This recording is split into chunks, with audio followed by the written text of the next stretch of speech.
Welcome to the Ramblecast After Dark. This train's leaving the station at 9:30 p.m., people. This is what we're doing now. Okay. What we were just saying. It's like, Jack hasn't been producer for like the last couple episodes, and now he's just like, I'll be there in a few minutes. He's just being lazy. Yeah, is that the boys? No, that's a friend. So Welcome. Put that on vibrate now. I didn't expect you to be the third to arrive. So no, I mean Chris already live. Because we were waiting for Jack and we just that link was like took a minute for it to let me in. I was sitting there waiting for like a spinning circle for like 2 minutes. Oh. I have nothing to do with that. That is beyond my pay grade. Kind of like that stuff. Oh, we're live. Yeah, we're live. Fuck. I got a call this morning from the local fiber company, and so they're going to start installing my fiber on October 1st. So, no shit. I'm pretty boy. psyched. Yeah, Merry and like it's funny Christmas too. you. They're like, what kind of speed do you want? Like our basic package is like $35, and I was like, oh really? And they're like, yeah, but it's only like half a gig. And I just kind of laughed. I was like, how much is it for 2 gigs? They're like, oh, $90. And I was like, oh, you can give me that. And That's because awesome. it gives me like they give me more routers if I the bigger the package. And I was like, yeah, so go ahead and give me that one. Oh, good for you, man. Finally. I mean, but mine's been good since I moved my router in here, so it hasn't been an issue in quite a while. Jack's had more of an issue than I have. Clearly. No, I hope Jack shows up. I'm not sure what's going on, but welcome, Randy. Nick does have a song, but we're waiting for Jack to show up. So if you're like, where's the song that starts out the show? It's a short one, too. Sorry about last week, everybody. Duty calls. And by duty, you were in the shit. I don't mean poop. I'm talking about work. I meant the other kind of shitter that took me away. The other kind of shitter, work. Yeah, exactly. You were in the shit. You were in the shit. You were in I the was trenches. in the shit. Yeah. So unfortunately, you're not in the shit tonight. So correct. Yeah, it's been a long fucking week though. I'll tell you that much. So my first of all, my wife and kids have been gone since Monday, I think. Hello, Jack. Yeah, my wife and kids they went up to Maine on Monday, and they're actually en route back home. So if they arrive while we're recording, I may have to cut out to help my wife get the kids and stuff out. Oh yeah, but sure. I was working all week while they were up there in Maine. It was fun. Was there a game, Jack, or something? No, I was recording another podcast. Oh, okay. I see how it goes now. Now that somebody else is taking over the podcasting reins, we can just willy-nilly like come in late. We've been waiting to start this podcast because Nick's got a song. You already started it like 3 minutes ago. Yeah, we did. Yeah, you said for you 9:32. And you I know, but I was here, but I was just too slow. What show were you recording? I was Padres Talking Padres. It's a show about dads talking about the Padres. I see what you did there. Jay did that. Padres talking, but Jay wasn't there because he was flying back from Chicago. Is there one guy that shows up as a friar and then goes? Is it Pad Dad's Pod? Pad Dad's Pod? Padres Dad's Pod. Okay, fuck it. You guys got your thing. That sounds like fun. It was, but my brother-in-law couldn't. I had to run it today because Jay, and he kept blaming me. I go, no, it's on your end. It's on, but he couldn't hear me. He couldn't hear me. I go, it's on your end. And he's like, that's not me. It's not me. There's only one thread. There's only one. There weren't 2 shows. That was a problem when I was running it. Somehow I was creating shows when Jay wouldn't show up. Well, welcome to the Ramblecast. Nick has a song. It's special for you. It's for me? Yeah, it's for Jack. Yeah, it's for Jack. It's a short one, though. Okay. It's a short one. So the show can officially begin now. Yeah. So, happy birthday to you. Happy birthday to you. Happy birthday to handsome Jack. Happy birthday to you. That might be your worst one. Probably. Yeah. Yeah, I did a Chris. I I disabled my birthday on Facebook. I had no idea it was your birthday. Happy birthday, bud. Thank you. It Well, it was was a few days ago. Yeah. I just said, I haven't been doing birthday wishes for like a year now because I just fell out of that. I'm a habit person. Once I'm doing something, it becomes, I have to do it. I have to. And finally, when we were on that cruise in Alaska, I go, oh, no internet. And when we came back, I had COVID. So it's like, I said, if I think about it, I'll wish someone a happy birthday. But I said, you know what? I'm going to take mine off. I saw people wishing you happy birthdays. And you know what I thought? I'm not going to do that because for one, I talk to you every week. Yeah. And two, you also hate your birthday. So I was just like, well, I don't hate my birthday. I just don't. Oh yeah. You hate it. I just don't need any more. You don't need any more. I've had enough. I talk to you every week and I had no idea that it was your birthday. Yeah. I would know your birthday. If it weren't for Sherry, I wouldn't know your birthday. Fair enough. Same with Nick, and it's same with Matt. I don't know anybody's birthday. Well, we're all kind of spread around the calendar. Which I mean, it's my wife's job to remember all the kids. Every Jack's August, Nick's January, and Chris is May, and I'm October. Yeah, May. Yeah. So, well, it's like my mom's birthday. I know 3 other people that have my mom's birthday. It's like wow, it's weird anomalies. I've talked about it before, but my neighbor, my next door neighbor, one day after mine, but our anniversaries, both of our anniversaries are also one day away from each other. That is weird. Like the birthday thing, okay. And you didn't know him before you got married and before you were born. Nope. No. Moved in, met him.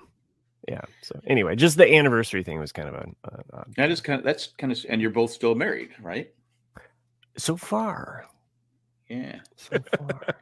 Well, you said he's kind of slipping. You said. Off the air. Oh, I'm sorry. But I'm talking about your neighbor 3 blocks away. Of getting old and whatnot. Yeah.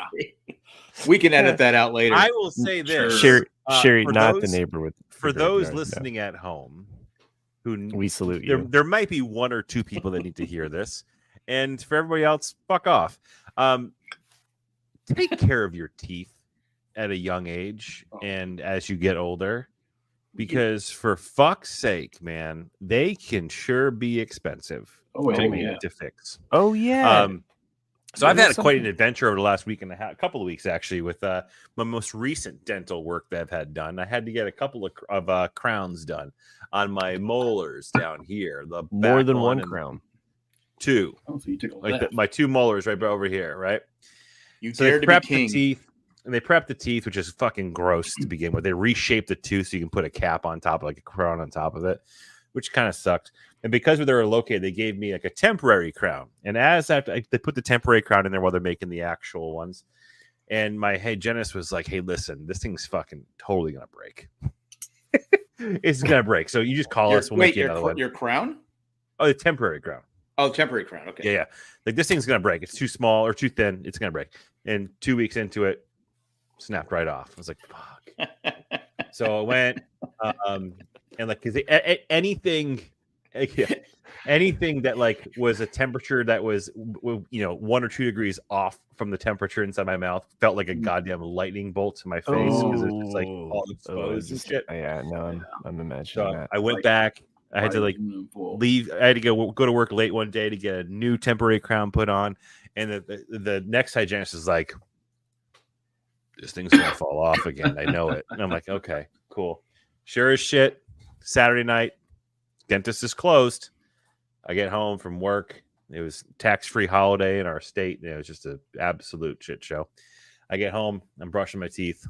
Pops off. I'm like, God damn it, again. Well, that was your first mistake, was brushing your teeth. Right. Yeah. And then so on Monday, I get the call from the office. I left them a voicemail and I was like, "Hey, listen, like blah, blah, blah." I fell off again. They called me like, hey, guess what? Your crowns are actually in. They came in from the lab. So come on down. We'll get them put in. And nice callback, so I got them in on Monday. But my dentist is like, dude, listen, your gums are pissed off right now, so I have to put your permanent crowns in with a temporary cement. Oh shit! And then you have to come back because we make sure your gums aren't in. So your gums are so flared up. Yeah, they're like my gums are all pissed off. So things like just we'll put these in temporary cement, and then you come back in a week or two, and then we'll finalize the whole thing. So I get to my car. And he must have had this conversation with me at one point, and I didn't fucking know because I was probably all like 97% of my head. It was numb from Novocaine because I found out that in my Irish heritage, I have a significant tolerance for fucking Novocaine. Apparently, it takes like twice as much to have an effect on me. So he jacked me up with Novocaine. I get to the car. I look in the mirrors. I want to see what the work he did. Ready? The motherfucker is gold. Nice.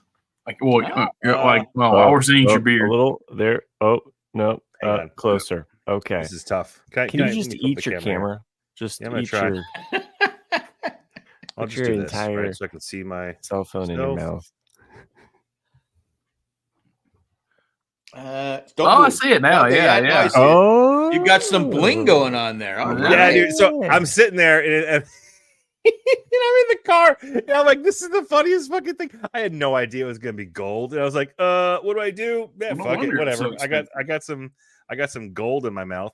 But apparently, you got that. That's a good title for the episode. I got some gold in my mouth. Got some gold. But it cracked me up. I couldn't help but laugh at the whole situation. But so after that happened, they fell out. They fucking fell out again on Tuesday, and I end up going in yesterday. And he's like, "All right, let's just get after it." And he went in there and permanently put them in, and now I have a relatively normal grill at this point. Well, there you go. That's good. So, moral of the story, kids, don't skip out on the dentist like I did for a number of years. Take care. Oh, yeah, no doubt. Brush your teeth. Floss if you can. Yes. Floss off. You don't have to floss all your teeth. Get the water pick. Just the ones you want to keep. I've heard the water pick also can be damaging, though, too. That's what I use now. Yeah, it takes off the enamel. Well, depending on how you use it and, like, if you use bleach. I don't use bleach. I only bleach my ass. Sorry. Don't use a water pick though. Well, it's like it's like I had a popcorn kernel on one of my back molars yesterday, and I'd been feeling it for a couple of days. Like there's something, every time I'd brush, every time I'd try to get, I couldn't get it, and I got the water pick out. It's saving it for later. Yeah. I know were your back molars floating? They weren't floating then. No. I definitely am worried that because like the last 3 times I've gone to the hygienist, they do the gum test, and like the fronts are good, but like I've never had my wisdom test. Though, she's like, yeah, your wisdom are getting like really irritable, and she goes, you probably, I've always thought it was a scam anyway for them to take out your wisdom teeth, but she's like, yeah, your gums are, you just can't get back there with your toothbrush or something but they're at some point suck it, Einstein. You're saying you don't have a good gag reflex is what you're saying with the toothbrush. Einstein. Well, I think just because it's just, I don't know. I know I had my first cavity when I was 33. No shit. Wow. 33, and because I would brush my teeth with baking soda and all the time. But then can someone please screen grab what the fuck he just did? Was it like that? Sherry, get that! Sherry, get that! No, Sherry. No, bad Sherry. Bad Sherry. But anyway, but then I had kids, and they're all in braces, and Jay's was like millions of dollars. So I couldn't go to the dentist. So finally, like you're saying, Chris, after all that time, I started getting cavities and all this different shit. And I went to this quack. Finally, the pain got so bad. My wife found a dentist that was open on Sundays. And this guy was just the worst. He got his degree online. He must have. He's the one that was doing a root canal. He hit my nerve, and I jumped up like, you can't move. I go, no shit. I go, well, don't hit you hit my nerve. I mean, tears were running in my eyes. It was just, but when we came, it was like, and then a few years later we moved here, all the fillings fell out. Yeah. And I'm that like happened going, to me on this side. yeah, they're supposed to Which is last why- 30 years, and they last like 4 or 5, and then I had Huh. problems after that. It was just so it's been Yeah. problems ever since. So now I I might have just a have missing the tooth right there. And yeah. he's like, I can give you an implant. I'm like, yeah, I'm not going to give you $4,000. So fuck off. Right. Well, just wait, and then you can have it be your Wi-Fi router or something. could. Like that. Yeah. You know what I mean? Like that's what I'm waiting for. Yeah, give me the tooth that it's like cyanide but tap. Chris is So right. that's what I was thinking too. It's like you have one's a GPS tracker, the other's a cyanide tooth. Yeah. Yeah, it's like just in case. That was an Just in episode. That was case, an I don't episode know. of the Partridge Family where Lori had braces and it was able to pick up radio stations. So, Oh yeah. but Chris is right. You have to go to the You get dentist. Yeah, gotta take have care of it. Like I didn't potatoes go to for do almost that. 10 years. And Oh, that wow. was 8 years, I think it was. Wow. And like I went back last August because I'll be honest with you, like I'm a fucking pussy when it comes to the dentist. And no Plain one and likes to go simple. to the dentist. That's my self admission. I'm a complete I'm so scared of it. Like I have a significant phobia of the dentist. And I found a wife has dentist through a friend that made a recommendation of someone who they do a really good job with people like me. Yeah. And they did. And There's your the first time- balloon. yeah, the first time I went, I definitely took like an Ativan, before going in and just Mhm. kind of chill out a little bit. And like, but going back and forth there, like they've done such a good job. Like I had a root canal over here and a crown put it on this side. Mhm. Back in, I don't even know when the hell it was, earlier this year. And I'm being honest with you, like when they did the root canal first, when they prep it for the crown, I literally felt nothing. I didn't feel a damn thing. They did such a good job, with the whole process.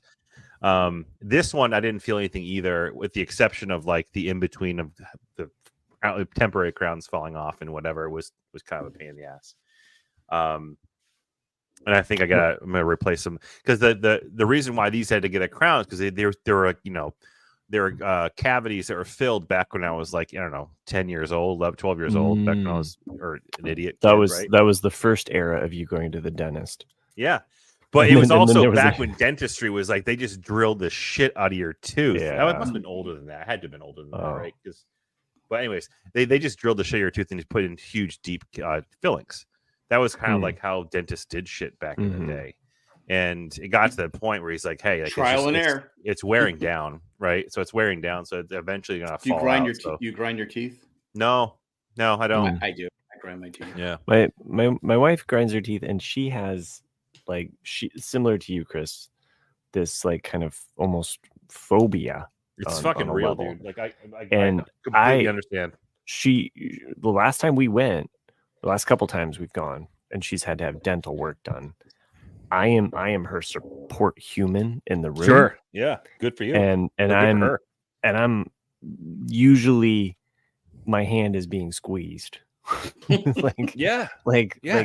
it's fucking crazy, dude. Like it's a real deal. Like growing up in the 80s, and Jack, and you had good teeth though, so you probably when you're growing up you didn't have this happen. But like growing up in the 80s, dentists were not fucking kind people. Like they were just the angry people who got through med school, to become a dentist. They didn't have care. Steve and Martin compassion. dentist of They just Little went in Shop there of and Horrors, fucking right? jackhammered your face. Like, but now it's like dentistry has got a different art to it, which is weird because my dentist that I end up going to, there it is again. The dentist I end up going to is he's everybody at home that can't see this, take a drink. Yeah. He's younger than me though, which is weird to me to think about my dentist being younger than I am. Granted, I know I'm getting old, but like it's just a thing I've had in my head that dentists are always these older people. They're just fucking torturing people. So in my 20s, in my youth, in my 20s there, mid-20s, like made a friend. He was going through dentist school. He was in a band with my best friend at the time, and he ended up going through dentist school, still is in the band. And so when he got his own practice, I was like, I want to support you. Like, I got to go to the dentist anyway. I'd rather go to a friend, because then, so it's a little bit more of a drive, just location wise where we are. But it's been nice to kind of see his practice build over the years. And to your point, yeah, it's like it's like, oh yeah, this dentist is not somebody who's young. It's like same age. Yeah. We can talk about music when I go in. It's kind of nice. Exactly. And he just had a kid too, so he's got an infant at home, and I'm like, dude, so he's sleep. So he's tired. Yeah, I was gonna say he's tired. You don't be going in here if you're not fucking alert right now. Are you hot mic'd on there, Jack? You're unbuttoning your shirt. Like no, the button came out, so I was like, it's interesting, man. Like I have had such a negative mental connection to dentistry for the longest time, and now I kind of like it's weird. Like I all of a sudden now you want to go every day. I kind of do. It's weird. Like I fucking like these people, and then I want to hang out with you. When I didn't take advantage, and it's funny because they've seen a lot of me over the last 2 weeks because of everything that's been happening, and they made a joke out of it last time I was in there. But the my insurance is great. I actually get 4 cleanings a year through my insurance, which is awesome. Wow, that is good. Yeah, but again, this dentist office is actually out of network, so I am paying more. But you like it. But I don't give a shit. Take my money. Like these guys are doing a great job. I forgot to say too, the guy that was the quack doctor, he was older and he had huge nose hairs coming out of his nose. Ugh. So it made it even harder to concentrate. I'm like looking at the whole time I'm looking, I'm like going, how can you be a dentist and your nose hairs are, but right. I do realize that when you get older, they grow faster. They just start growing. It's like you're snorting Miracle Grow. My ear hairs are growing like it's like, what the heck? Where did this thing come from? So all those times I made ear hair trimmer. It was weird buying one. I did it though. Yeah, it sucks. Again, it grows. It doesn't grow up here. I specifically remember like being like in like 5th or 6th grade. No, 5th grade. 5th, whatever.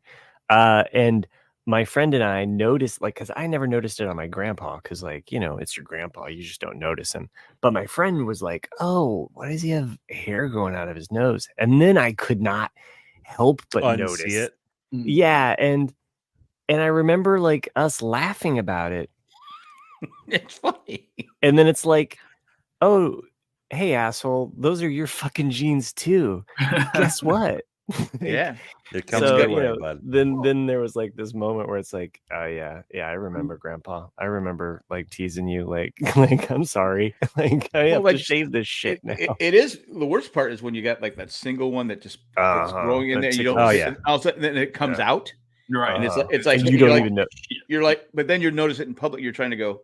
Because now it's bugging me. I'm like going, dreadlocks come out of your nose. Well, I can't put my finger in there because people think I'm picking my nose. I'm like trying to no pick. Who cares? I use little tweezers and try to braid them so like I could have some Willie Nelson braids.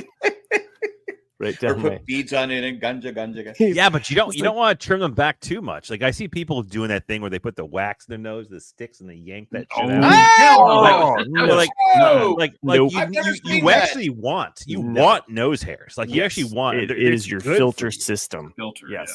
Oh, Sherry just mentioned it as I said it too. She says you can get your nose hair wax. They put a wax on a stick. But that has to hurt, doesn't it? No, it's got everyone who does it cries because it's like it's hitting all those nerves and shit. But like you need probably those a nose TikTok hairs. channel on there, huh? Those nose hairs like stop shit from getting into your lungs. Yeah, it's a filter system. It's actually the opposite. But it definitely does a good job. It's actually but it is funny how you get older. Why is it that ear hair grows? Your back, everything grows. The hair, except the hair on your head. Why is it growing? Knuckles. It didn't. Yeah, it didn't grow when I was a kid. I didn't have nose hair problems when I was a kid. Yeah, sure.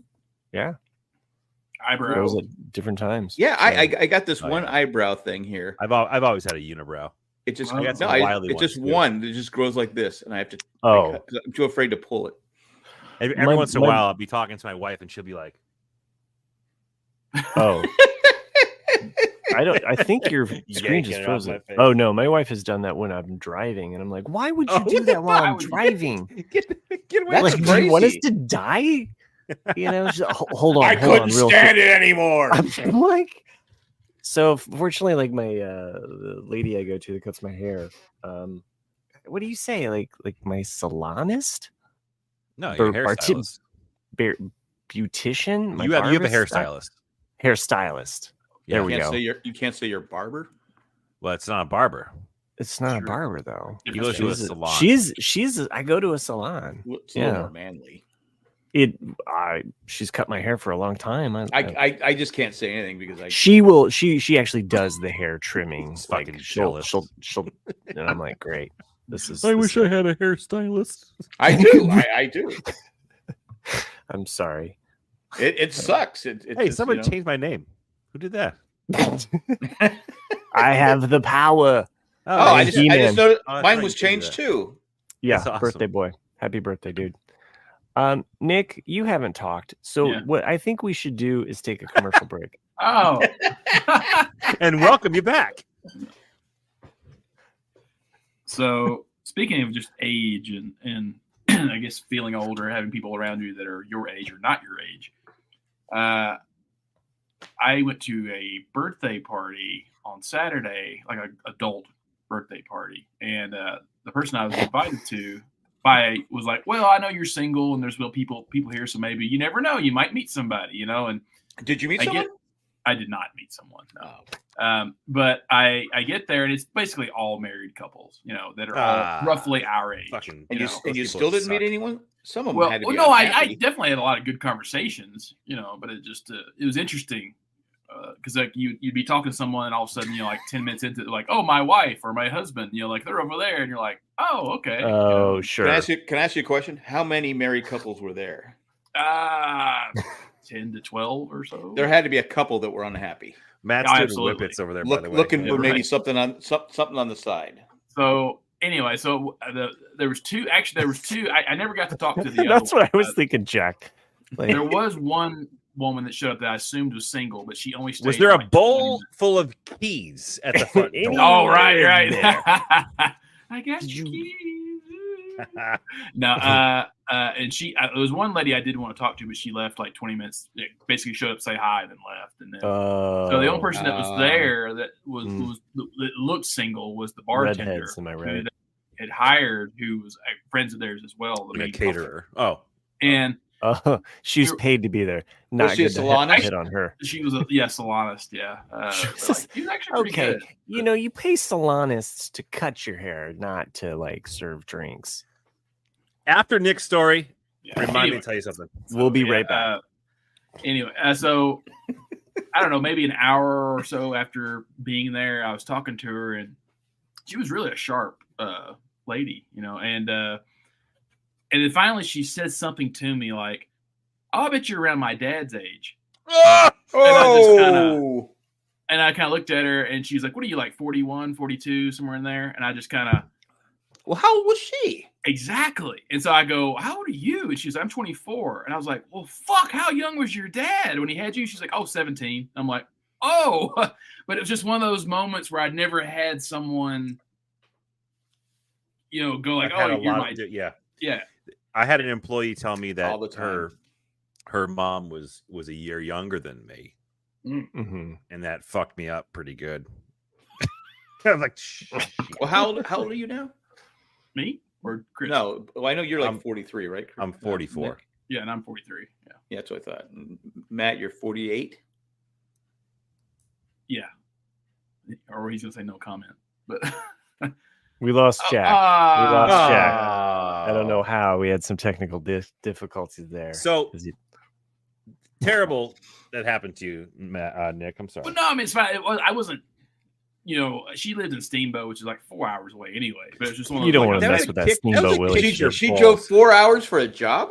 Well, she knew the people. And it was a hand job. She knew them not well enough to get invited, but well enough to be hired. Right. How is the economy bad in Colorado that she had to go 4 hours for a job? I think she was just that's just the way her personality was. It was just kind of like, gig economy. Like, and you know, she got paid well, and she got to just eat. You know, you didn't say, "Hey, I got plenty of room at my house. You can come see my Lego collection." No, I did not. No. That's like that's not brutal, man. Yeah, that's not an opening conversation. Legos are in my Lego? I know they are, but like they're not for everybody. Sure, but not everybody's. You don't open up with the Lego talk. It's kind of like you don't walk up and go, "Hey, I'm the world's biggest San Diego." But fan. you do secretly hope that Legos. Wait, I'm the only San Diego fan. Right. Because you've got that home run lineup, right? So like you wait for that for her to mention it. Because if she mentions like Lego in any way, and you're just like, oh, fuck. Yes, get the Barry White ready, get the wine and bubbly, because you have something to show. It was my dad liked Legos. It is interesting though. Like I don't have a lot of my sets set up in the house because I've been waiting to build shelves and stuff where I'm going to put them. But the ones I do have, I have the flower set. Come check out my new fiber. Yeah, take that however you want. You talking about the internet or actually the fibertron type stuff? Okay. Helps me take a shit and watch porn. Let's go. Matt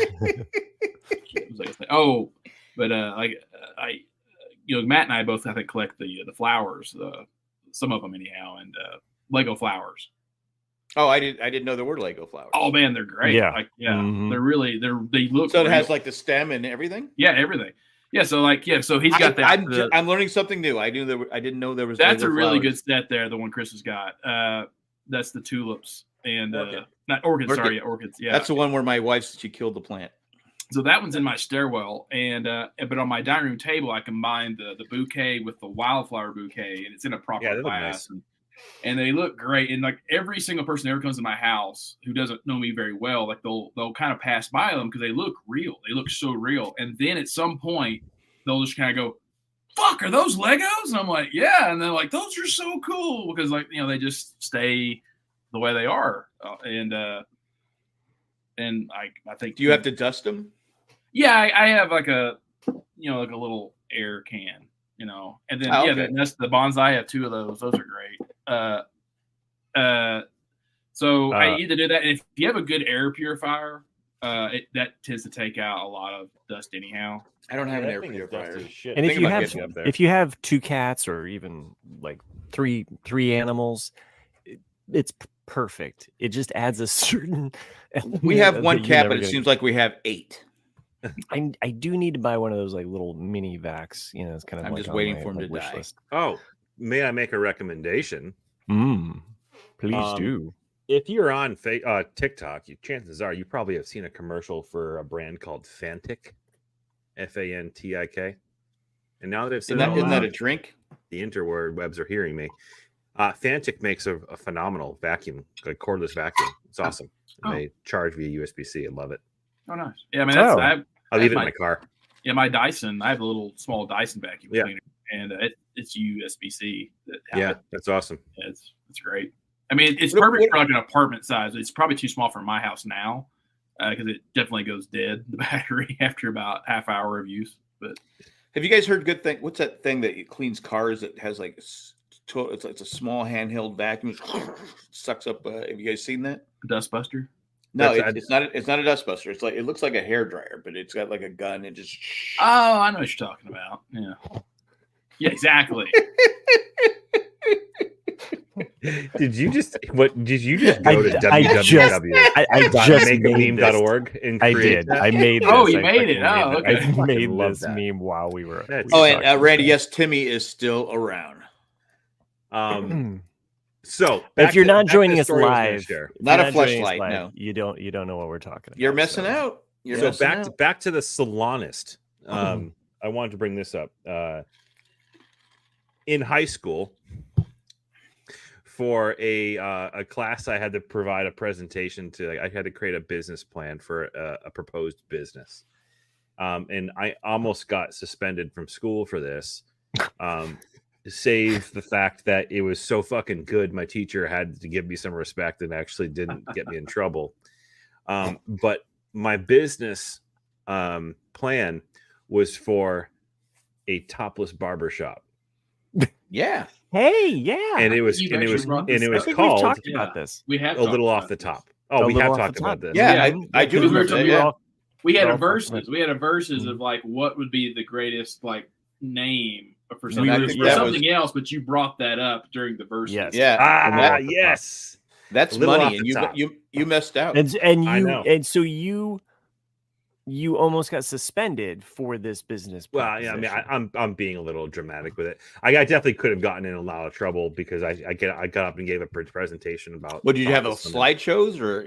Oh yeah, but not. It wasn't explicit. but I did have a whole business Well, plan. that's good. With the idea of how it was going to work, and its partnership with a local pub that was going to provide appetizers for the haircut place.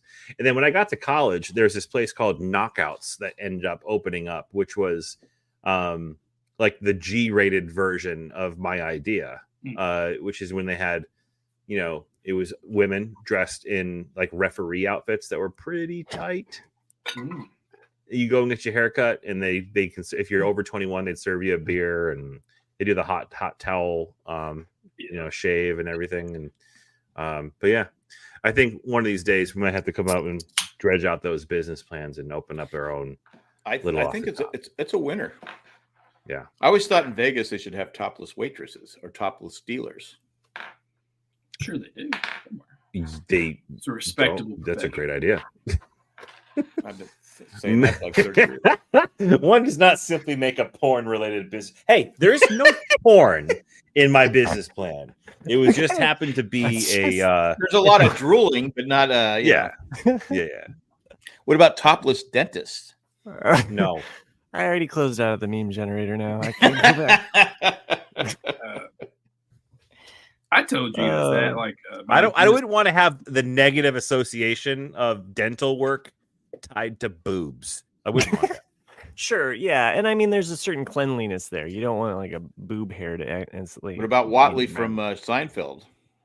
What? He had penthouses in the waiting room. I mean, he ended up making crystal meth, so who knows? Yeah. Well, What were you saying, Nick? Well, I was like, I think I told you all that like while back about my dentist when I lived in Knoxville. While back. That feels like a Tennessee thing. While back. Sorry, Nick. It just was right there. Here comes another meme. She probably was 5'1" at best, and she was the only dentist I've ever had where she didn't need the stool to sit, while she worked on you. She just like stood there and worked on you. She just worked on you. And she worked on you. Yeah, but like, are you still talking about a haircut? No, we're talking about dentists. Oh, dentist. Okay, I'm sorry. Yeah, so like my dentist in Knoxville was short. Oh, okay. She never sat in the stool to do her work. She just stood there. But like saying what you're talking about, like having topless, like she was a topless, but she would always just, her boobs would be like right there on my face. Yeah, I had a dentist like that too, and I felt bad because I had where I said, I still owe you money, and they said, no, you don't owe us any money. I go, no, I owe you money. I know I owe you like $97, and they go, no, you don't. I go, look, if I walk out that door, I'm not paying you. I will not pay you. Right. So I ended up not going to that dentist anymore. And it was kind of, I made a stand, and it was the wrong stand, I think, in the long run.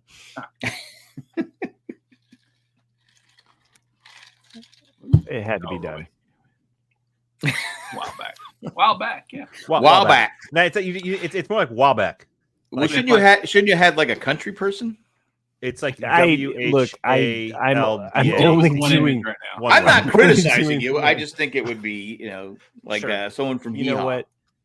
When we're not doing this show, maybe.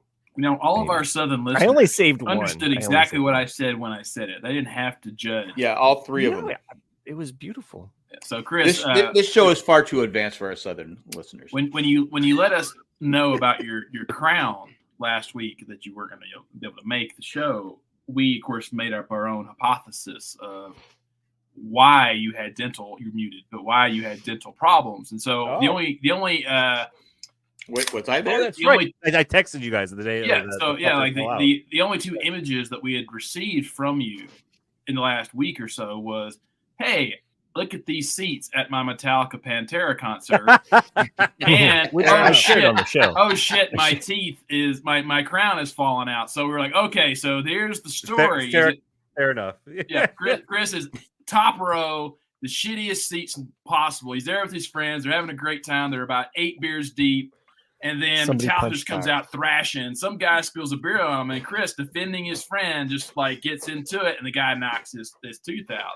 No, you know what's funny too? You mentioned that, like that is funny. First of all, because that is the only two messages you guys got from me the last couple of weeks. But my buddy Dave and I, who went with me, we were talking about like what was the demographic going to be like, right? Before we even went, mostly old, right? we're like, no, we're gonna see. And we had an over under. I think I said 15, and he took the over. How many MAGA shirts or MAGA flags we were going to see? Oh, where was this at? Like what? In Gillette Boston? Stadium. Yeah, Gillette Stadium in Foxborough. That's interesting. Okay. We had that bet. It was -1 was the answer because a guy was wearing a T-shirt that was making fun of Trump, which is actually really funny. It was -1. So there's no megas. There was none, and I could have sworn I would have thought $1 million. You would say that there would be a ton, right? It is Boston. Yeah. But then also, I think that's actually the closest show for like a long while. You know, there's people came in from all over the place. But the second was the over under on fights going to be happening, and there were 0 fights. It was actually one of the best attended. Like as far as people go, it was one of the best attended concerts I've ever been. Without no bullshit, it wasn't like crazy. Well, you got to think about it. I mean, those guys. I mean, Metallica's they're all in their 60s. You know, their fan base is easily in their 40s or older. Hetfield's looking old as shit. There's a picture my buddy took of the jumbotron of Lars Ulrich, who has like these skinny. He looked like the goddamn crypt keeper, right? With his arms and his liver spots all over himself. Is he 60? He's more older than 60. Okay, they got to be older than 60. I'm assuming. I don't actually know. I was going to ask. You said they came from all over. Did Nick's bartender come? Not quite. It was a fun show. Pantera opened up. Little rough with Pantera. You know, they haven't been around for a while. They haven't been touring for a while. I know the name, but they were I can't remember their music. It's more heavy metal, Jack. I don't know if you're into heavy metal at all, but it was good. It was good to see them hear them and see them play. Hetfield 61 says Matt Treese. Yeah. I know he's 61. He looks that damn old. He looks what, dude? He's seen some shit in his life. Though. All of them. I've seen when I went to the World War II. It was bad. So. Randy says that he's seeing Bruce in Pittsburgh Sunday night, which is awesome. He always sees Bruce like 1,000 times, Randy. Yeah, give it up. It says Lars is 60, will be 61 at the end of the year. Lars looks. These guys are younger than 75, 80 years old. He looks awful. It wasn't a judgment of age, Jack. It was more like when you're 60s, you're not going to be out there in the mosh pit, is what I mean. Well, just the way you guys said it. It's like, oh, they're old. They're 60 and 61. I mean, I'm 62 now. Come on, man.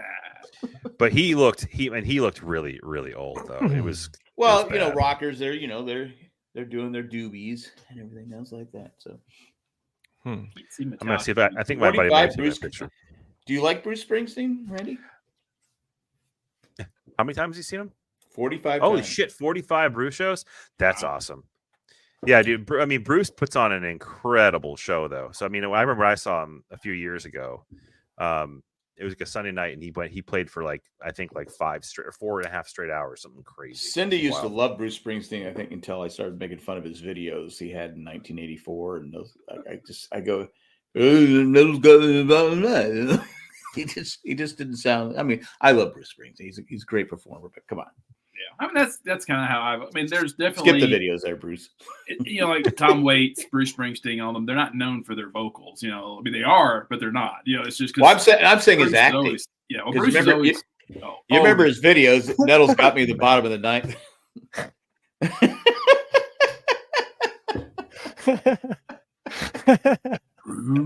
Is that why you got that blank stare there, Matt? Sorry. Yeah, I'm just Cindy wants to go see John Waite, Styx, and Foreigner. Yeah, I think you said that. Foreigner is incredible. Yeah, I've seen Foreigner. Never seen Styx though. All the years I like Styx. Just go out into your backyard. You got enough fucking trees. Isn't that the same joke you used last week? I did not. I think you did. Well, you still have the same story. I think you did. Well, I'm just trying. I'm old. I'm 62. I forget. Randy, you need to go to. He says he's probably been to about 45 Bruce shows. Maybe 46, 47, 50. Who's counting at that point? Who's counting? I mean, I would. I'd be 120, curious. 121. What the shit? I would be curious though, Randy, as a fan, and clearly you've been seeing him a lot Wow. of times. Winnipeg Canada. and Calgary. Do you have like tickets? Do you have all the ticket stubs that you could like kind of frame, or do you have any memorabilia that you keep? I'm just asking, for those Bruce heads out there. Bruce. Wait, do they call them Bruce heads? No, they don't. I was going to say I've never heard that. I'm old, so it could have slipped by me.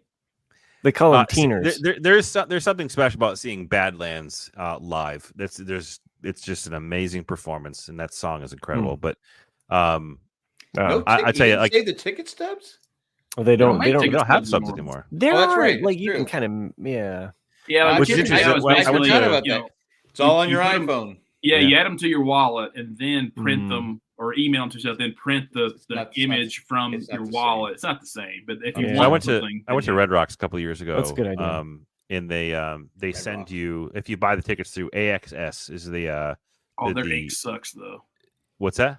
The ink on the AXS tickets that fades. Oh no, like but they sent me like a commemorative like Red Rocks like pass. Like it was like that's cool. It wasn't a ticket. It was just like you get this when you purchase it. It's just kind of like a Red Rocks is in Utah, right? No, Colorado. Same thing. It's in Morrison. It is not the same thing. Those are two different. No, they're the same place. Yeah, no, way they both different. have rocks. I mean, they both have. I think there's a lot of Coloradoans out there that would be offended by, I wanted to move there. Newtonians. So anyway, fuck it. Yeah, I'll be at Red Rocks, which is in Colorado, right? So if anybody wants to meet up with so Nick, he's gonna go to Red Rocks soon. Who are you gonna gonna see? Gorge. Maybe your bartender will be there. Wait, what day? What day are you on? August 26th, which is Monday. It's John Fogerty. 11 days. John Fogerty. At Red Rocks. Put me in, coach. You definitely can see Denver. Am I singing that? Is that the right song? Yep. It's Creedence Clearwater. He wrote all their songs too. Yeah, I know. But John Fogerty is. It's probably good that we're talking about this now because I'm now looking at my. Well, how is calendar, John Fogerty? My calendar here. Yeah. I'm gonna go see Iron and Wine next Thursday, so we can't record on Thursday night. So I'll be That'll put you right to sleep. Sure. No, I'm excited though to see him. Yeah. So, no, I mean I like it. Yeah. So I don't think I've ever heard of him. It's one of those shows that like going with the kids, and we've got like a little table too. Yeah, I don't know what that is. It's an independent. It's a guy, Jack. He's an independent artist. Yeah. Got a beard. He's just kind of like it's very very mellow. So it's just one person, but he's called Iron and Wines. Yeah. Wine. Mm-hmm. Yeah. Iron and Wine. Yeah. Iron and Wine. But it's just one guy. Just one guy. Yeah. Mm-hmm. So who's the? I mean, I got Iron and Wine. I don't get. Shouldn't there be two? Yeah, it's not it's not the names. It's not like Hall & Oates. It's that's what I'm saying. Hall & Oates or Gladys Knight and the Pips. There's the Gladys Knight and then there's the Pips. Yeah, they have the Pips. Yeah. So Iron and Wine. What does he? Does he go by Iron? Maybe he lifts weights while drinking Franzia. Who knows? I mean, Meatloaf wasn't his name. He didn't go by Mr. Loaf. I get that, but Meatloaf was just one guy. Yeah. Right. True. Right. So I don't get Iron and Wine. I'm not criticizing. Well, I mean, they're in the same vein as like Fleet Foxes and like kind of that. So, but they're he's very like mellow, kind of all right, folksy, So is it country or is it? No, it's just kind of like light. It's indie. You can't call it like singer songwriter or it's just kind of acoustic.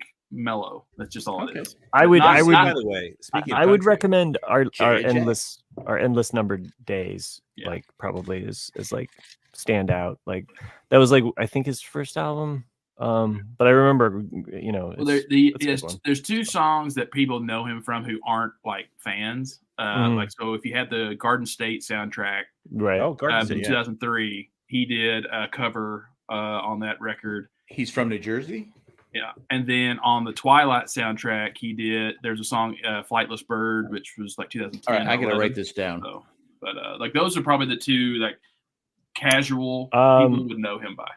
Yeah, and then there's a song "Trapeze Swinger," which is really it's a good one. one of my wife's favorite songs. Listen to you It talking about plays- how you put one of his plays in our songs house on 'cause a it's so lot. long. It's like a soundtrack. So Yeah, did you guys hear it's a that, long song. Post Malone actually recently made his debut at the Grand Ole Opry. Oh, really? Yeah, he performed with Brad Paisley, Vince Gill, and a few others that I can't Vince pretend Gill's like still I know alive? country. Yeah. I can't pretend like I know country stars, but like he's breaking into the country scene, man. Hmm. He's blowing That's where up. money's at. Yeah. Well, I'll be down there. I'll be down there in the second week of September. I'm going to see Looks My like Morning Jacket Should say and Weezer, actually. Weezer. Oh, did I tell you about that? No.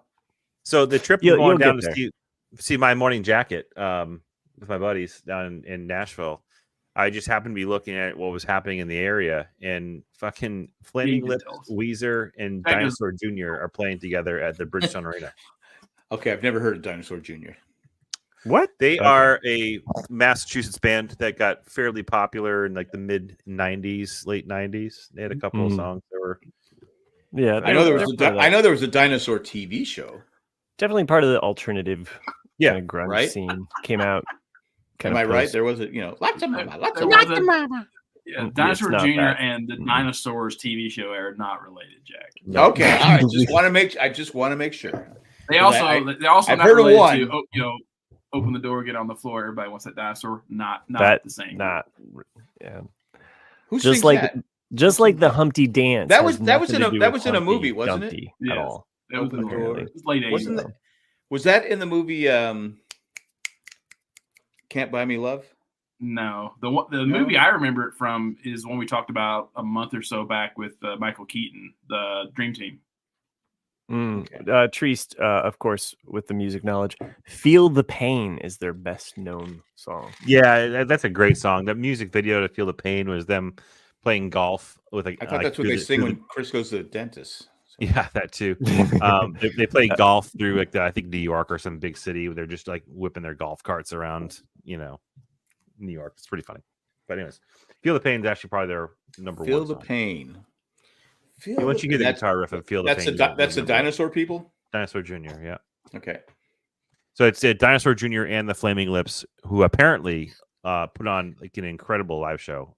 Flaming Lips. I've heard of the Flaming Lips. Yeah, I couldn't tell you one of their songs. I guess they're absolutely fucking like mind blowing live. I'd love to see. Yeah, and they're I just opening up picture for them Weezer. eating hot wings that are really Weezer hot. is this tour that they're on they're doing the whole Blue album. Just like Buddy Holly. Yeah. Just the Blue album tour. So in your marriage. No, Weezer, it's cool right? that they're on tour together though, right? Yep. Yeah, cool. Those two are opening up for Weezer. Oh, that's cool. I did a Weezer song one time for the opening. You did. I did a bad version. I did want to talk about. I watched Detroiters. Oh yeah. First two episodes. We barely talked about it. Did you watch? I did. I watched Code 404. Oh wow! I apologize. Then I watched the first two episodes of. I tried to watch more, but my grandkids were bugging me. It is a little bit more. It is play a little bit more Candyland. Mm-hmm. Play Candyland. No, they just were bugging me to play Candyland, okay. and I lost 4 straight games with my granddaughter. I said, "How do I have to keep going?" Because I would pull the back. I would have to go back to the sucker or something like that. I hate that. I go. I told her, "This is bullshit. You're cheating." And so then anyway, you flipped. Then I finally beat her, and she started complaining. But yeah, like you said, it's a different comedy, and you have to pay attention to it because there's things that happen that you don't think are going to happen that actually make you laugh out loud. And like the first episode when Jason Sudeikis, I'm going to spoil people because it's old, but they're going there to pitch him a deal, and they run him over. Yes. And I go, I didn't see that coming, and then they put the potato chip bag over his head. It was funny. And then the episode I just watched was they buy a motorcycle instead of a van. Mm-hmm. Yeah. They have and they decide to buy this motorcycle. They're riding it really slow and all this different stuff, like it's some big deal. We're. But then they just left it there for another guy. He's revving it up, row. He goes like 5 feet and crashes. It was funny. I mean, I just you were right. I got to give you heads up. I did laugh. It's my kind of humor. I thought it would be in your vein of absurd humor, and there's this buddy aspect to it. I like the two characters' friendship. They're very. Yes, the chemistry there, like the dynamic. Well, you find out that he's married to her brother. He's married to his sister, and they don't get along. I guess because the way they're acting, they live next door to each other. Yeah, it is. It's probably not for everybody. Yeah, but it's not for everybody. But I was laughing. He goes, "What are you watching?" I go, "You would know." So I thought I did find it funny. The one scene I thought, okay, they're going to where they're breaking the glass. Yeah. I was like, this is going on too long. But then it had another. Anyway, I did find it funny. I think that those moments where you're kind of like, where is this going, is kind of the absurdity aspect of Tim Robinson's humor. Yeah. And the fact that he's going to take a joke in a direction that you don't expect. But as someone who's watched a lot of humor, or if you've seen a lot of comedians, you kind of like to have something that's different, that's going to catch you off guard. It is different. And like I said, I think Nick would like it because Nick has a sick sense of humor. I do. But I was funny. I liked it. I'm glad I started watching it. And the other show that I recommended in conjunction with Detroiters is on Paramount. On Netflix, if you have that, I also recommended I Think You Should Leave with Tim Robinson, which has hilarious sketches, and it's a show that's been on for a while. I've mentioned it's been memed or reeled or TikToked to death, but still hilarious shit in there and worth a watch. Jack, I checked out. You sure about that? Yeah, exactly. Jack mentioned Code 404. I was like, I better fucking watch this because if he's watched Detroiters, it's gonna be like war here. And so I'm not that way. No. I watched 5 episodes of Code 404, so I got a little bit further.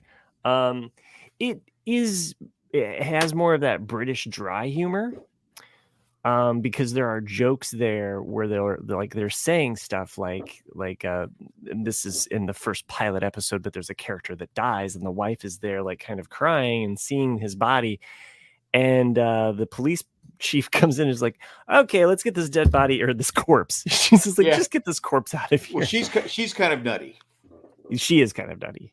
She is. And so it can be slower paced at times. I think it's British comedy, and the humor's dry. Again, not for everybody, but it is on the Cock.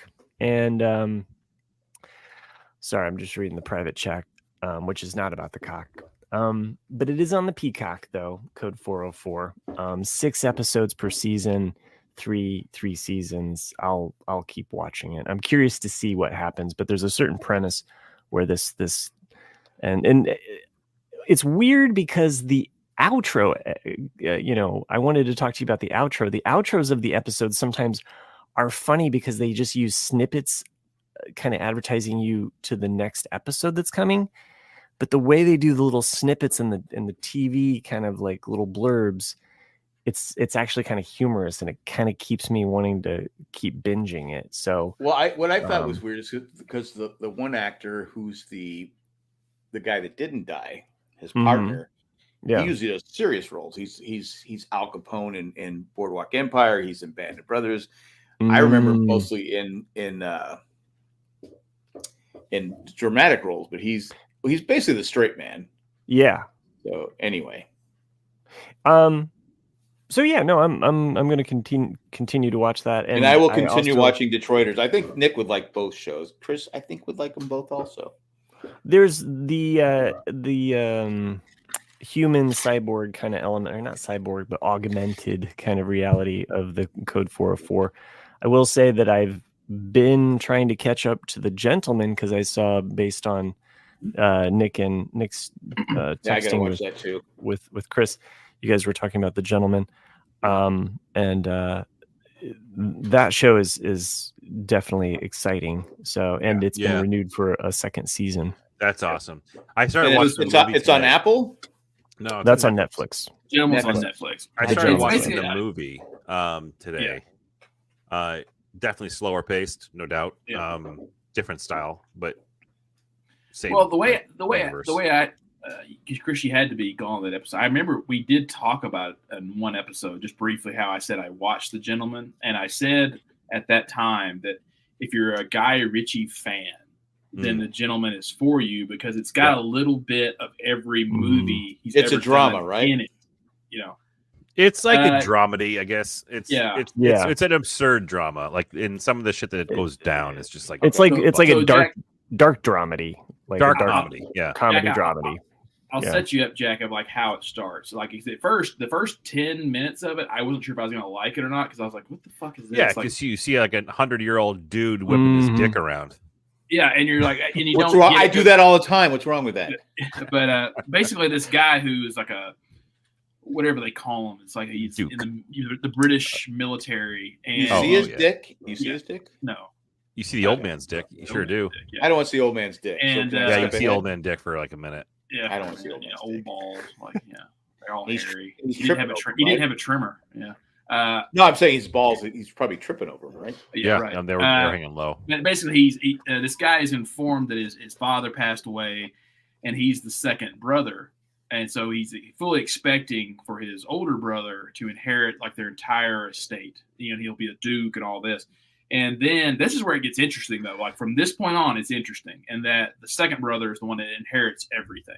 And everything, and the thing is, so the older brother's pissed. The older brother's pissed, but the older brother's a fuck up, and that's kind of okay. It's like a lot of Guy Ritchie things, and it's kind of the same as with like not Fargo, but like in Fargo, and the fact that like somebody always steps in it. And then how are we going to fix this problem? Right. And then once we're trying to fix this problem, something else fucks us. Mm-hmm. Yeah, right. And that's kind of the whole premise of the show. All right, I will put For All Mankind on hold and start watching Gentleman. So I will say, in the same vein, you know, I just watched the other day. There is an Apple TV movie. If you guys have access to Apple TV, plus I think you're talking on that one. So the one with Matt Damon. Yeah, The Instigators with Matt Damon and Ben Affleck. Casey Affleck. Sorry, Dunkin' Donuts dude. Yeah. So it's one of those like fucking they step in one thing and another thing comes up type of situations, like that type of movie. But you okay, Jack? I get a muscle crack. Jesus. I will say though, it's one of those movies done by the artists. I forgot what the name of the film company.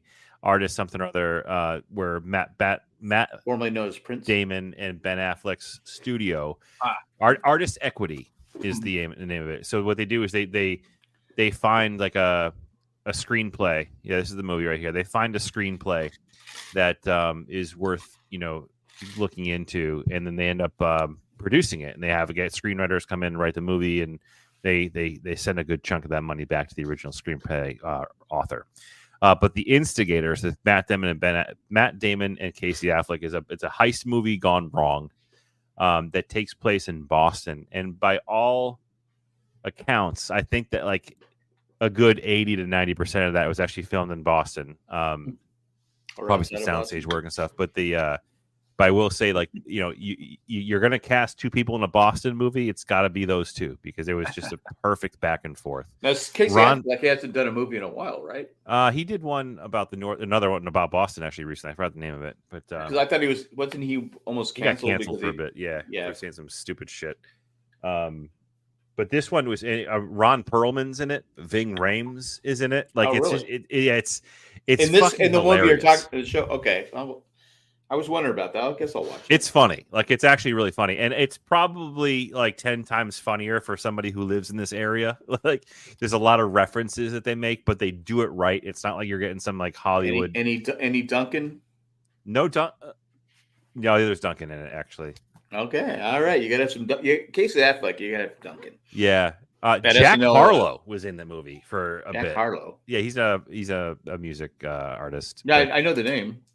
Yeah, it was a lot of fun. I He's enjoyed with the Wine movie. and Trim, right, or something like that. Right. Wine and Iron. But they did a really nice job with the movie. I thought it was really funny. It wasn't too you could sit down and half pay attention to if you really want to. Sherry liked it. Very predictable. Well, she said that Casey was funny in that movie. She didn't say she liked it. But I recommend it. I think if Casey's funny, I think she likes the movie. I'm going with that. Speaking of like another new thing, I watched the first 2 episodes of it. I think it got released today or yesterday. It's with Vince Vaughn called Bad Monkey.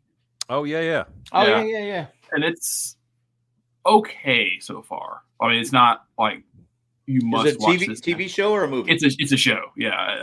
I'm not sure if it's on Apple or I think it's on Vince Apple. Vince Vaughn is looking for a hit. He's been I mean, this is not bad. Like, basically, he's an out of work. Rudy. He's an out of work detective, and I kind of see where they're going with it. It's Rudy? Did you say it's Rudy? Just fucking with you. It's like his first movie. Well, he got Rudy. He's an out of work football player.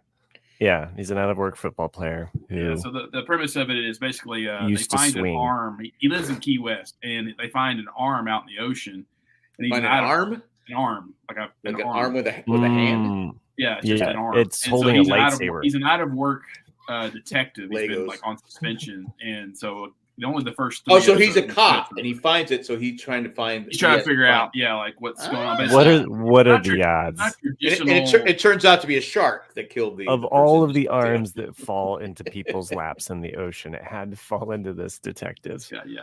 It's not. I like Vince Vaughn. I think he's funny. Yeah, it's not a traditional detective style show. You can tell they're kind of skirt between kind of comedy and weirdness and that. I'm gonna keep watching it. So should I watch it? Because I like Vince Vaughn. Yeah, watch it. Yeah, sure. It's Vince Vaughn, and who's the female? You'll recognize a few of the people that are in it. Michelle Monaghan. Yeah, Monaghan. Yeah, she's in it. Sherry says a suspended cop. Again, what are the odds? Are you saying that you're just saying that it's kind of just like they're making it easy, lazy writing? Yeah, well, I don't know. It's like the suspended. You haven't seen it though, have you? I'm just fucking around. I'm at that part of the night. Randy, I think it happens a lot of times where you're a cop, a suspended cop, and you're at the ocean. And you find an arm you find an arm. Well, you could also be walking through a neighborhood and find an ear on the ground. Yeah. You're in the Van Gogh neighborhood. No, I was thinking of Blue Velvet, right? Isn't it? Blue Velvet. Was it Blue Velvet? Moon River. What's his name? Kyle MacLachlan finds the ear. Oh, you know what I'm talking about? Yeah. Was that Blue Velvet? Am I misthinking? What the Blue Velvet fuck are you guys talking about? Blue Velvet's Elizabeth Taylor, isn't it? Right? Blue Velvet? One does not simply just start talking about Blue Velvet randomly. Rose from Lost is in the show.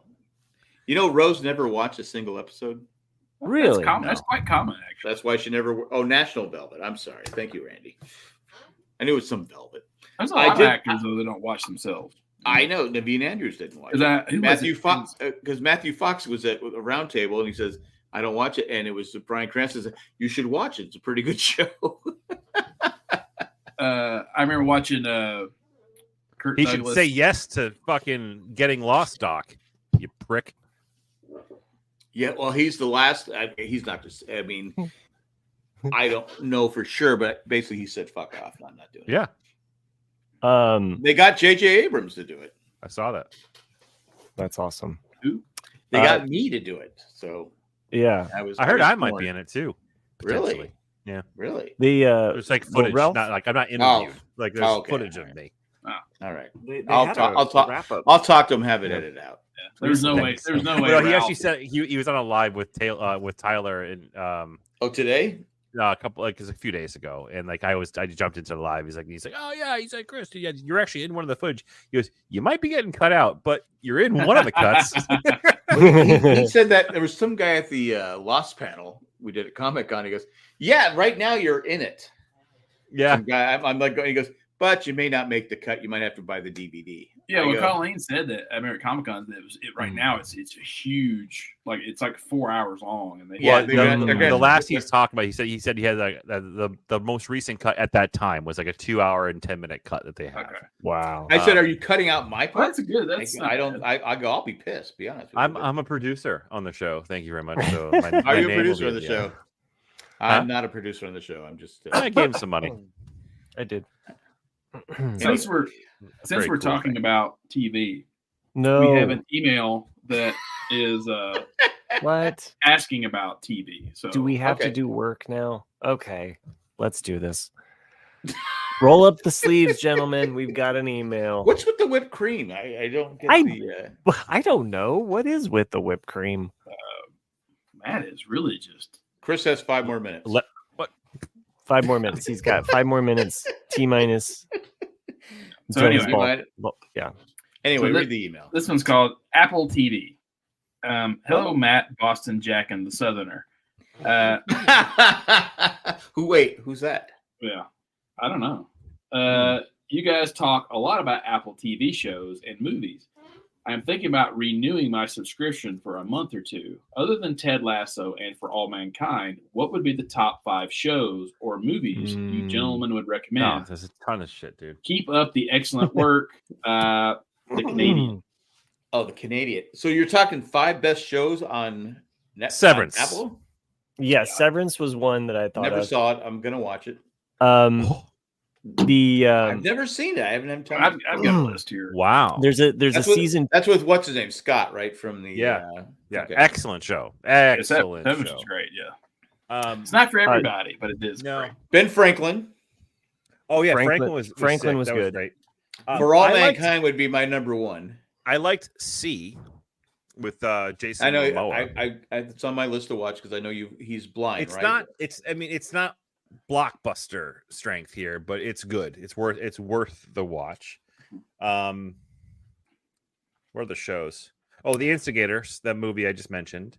I heard that's good. Yep.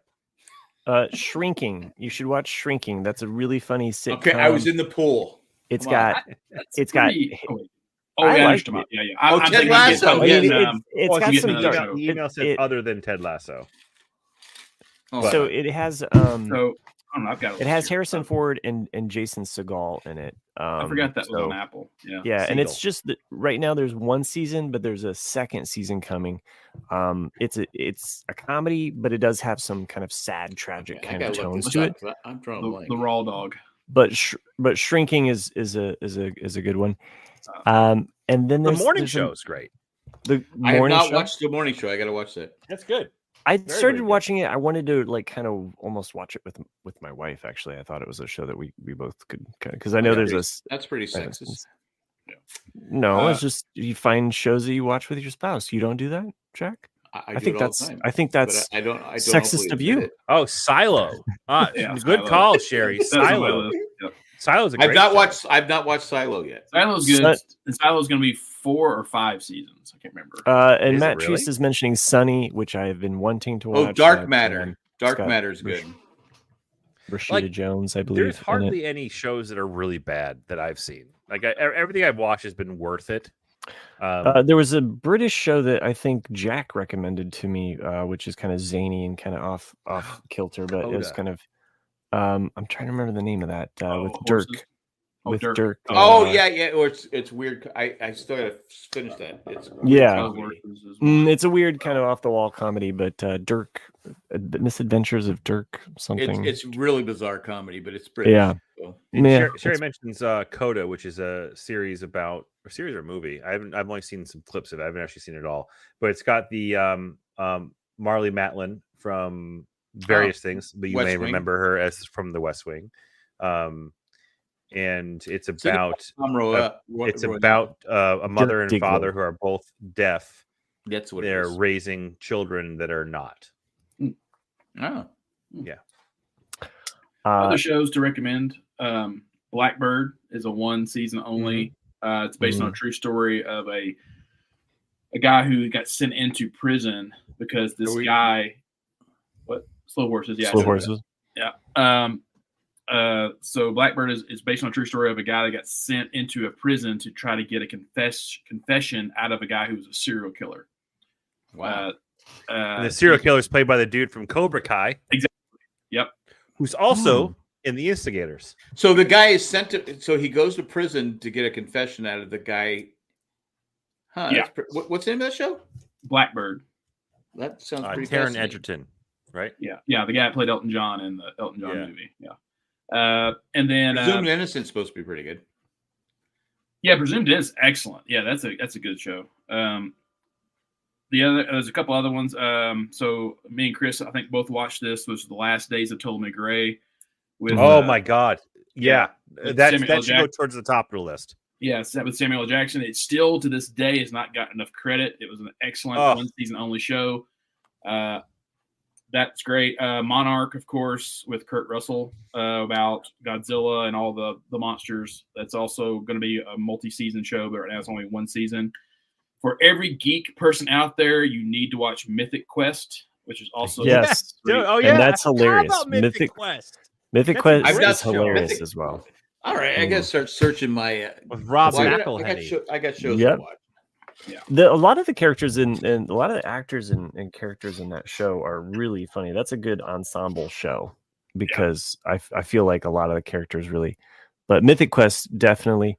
If you like Maya Rudolph, there's Loot. Who doesn't like Maya Rudolph? So she's basically like she gets the premise of the story is that her husband is really wealthy, and then like I don't know, they get a divorce or something. There's something that happens basically where they split immediately, and she gets half of his fortune. She has all of this money, and it's kind of almost like a Brewster's Millions where she's spending all of this money. And au revoir. Au revoir, gentlemen. I have to run. My wife's getting home from a vacation for the last 4 days. See you next week, kids. All right, and I got to help her get her shit. Hasta luego. And goodbye. And goodbye. Matt Treese brings up a Japanese show called I never say it right, but Pachinko. Yeah, Pachinko. Yeah, it's all in Japanese, but yes, the second season either just got released or is about to be released, but that is also highly rated. There's a lot of great shows on Apple. I need to catch up on them. Yeah, there are. It's easy to kind of miss some. The Right Stuff was only one season, but I got the hiccups. It was excellent. Like we said, we'd mentioned, both lots of dramas as well as comedies. I think in that list. So, Apple's probably been has had a lot of great shows. They've had. I think they've kept the quality pretty high on a lot of their shows. Like there's not. So there's another show that just started back. My wife and I started hate watching it after we went to Paris. It is called Emily in Paris. It is back on Netflix. Sydney's rewatching that. Yeah, she's probably rewatching because of the show's back. Maybe she. Oh wait, you know what? Maybe she was watching the new. She's probably watching the new. What are you watching? She goes, Emily in Paris. I go, the new episodes just dropped, and we were actually watching them before we recorded. So you hate watch it? You don't like it? I kind of hate watch it because there's actually a moment that happened I think it's the third episode of this new season. Some big plot twists happen, and I'm just like, what the fuck is she doing? Like, this guy's clearly gonna see her, and then she's just gonna do that. Like, I get it all kind of like I overthink this stuff, and then I just get mad at the characters for doing dumb shit. There's certain characters that Sherry says to start the gentleman first. I'm gonna put For All Mankind on hold, even though I like it. One more thing for all of those listeners that love the fact that I'm watching Emily in Paris and hate it. What is up with her eyebrows? Like, I'm not trying to body shame anyone. She's clearly a beautiful actress. But her eyebrows are kind of huge. They are huge. Yeah. I gotta back you up on that, Matt. I never noticed them. She's a very attractive girl, but I noticed it from the start. I go, what's with the eyebrows? But I could be her grandpa. Yeah. I get it. Sure. But I'm human. I just looked at the eyebrows and said, it is funny and weird in a very real world kind of thing. It's distracting. what I want to say is that I actually identify with Emily's boss more, and I like her like 50-year-old boss woman more. Like I find her more attractive in a very real world. Who's her boss?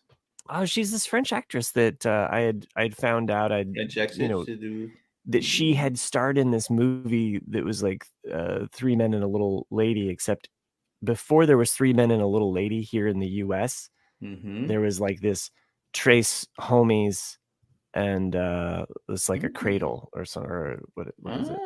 Yeah. And so she was the female lead in that movie, and then she's gone on to do other things. But that's all right. Emily's boss. I like the fact should I watch Emily in Paris? Because Cindy never asked me. I don't think you're gonna enjoy it. Okay. It's just soap opera drama. I like, but I like a good soap opera. I like the fashion. I like Dallas. I like Dynasty. I like the Guiding Light. I watched that for a couple of years.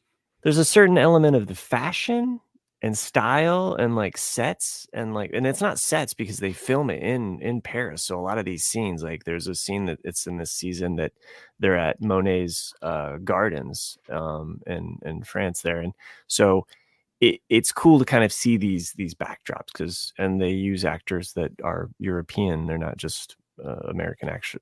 So they don't faking French. Sending American jobs overseas.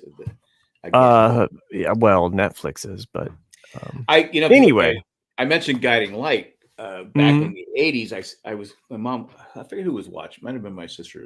I watched an episode, and this was back when Kevin Bacon was on the Guiding Light. And I'm watching this, and I go, this is so stupid. 2 years later, I was still watching this damn show, and predicting things that were going to happen. I go, oh, he's going to come. He died, but he's coming back.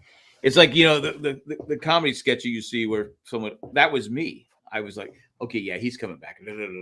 Finally, I would even record. I got my VCR. I would record the Guiding Light. That's how bad it was.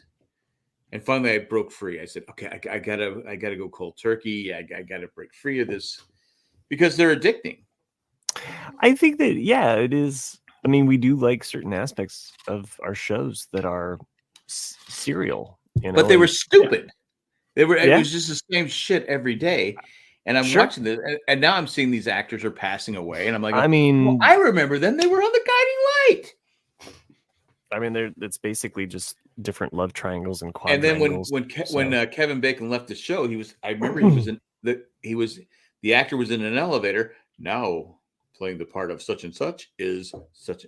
They just would tell you, okay, who the actor was, and he's now playing the part of whoever Kevin Bacon was, because Kevin Bacon went on to film Animal House. So it's like, anyway, it's crazy.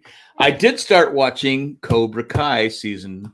Whatever it is. Oh, the part 1 of last season. Wait. Wait. They literally make small cuts in your eyebrows.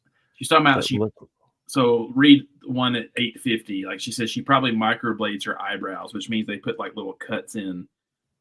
Weird. But why? She's I'm not mad. I don't want to body shame. I mean, you wouldn't believe how many. I've met several women now that get tattoos beneath their eyebrows to make them older. But what happens when that trend fades?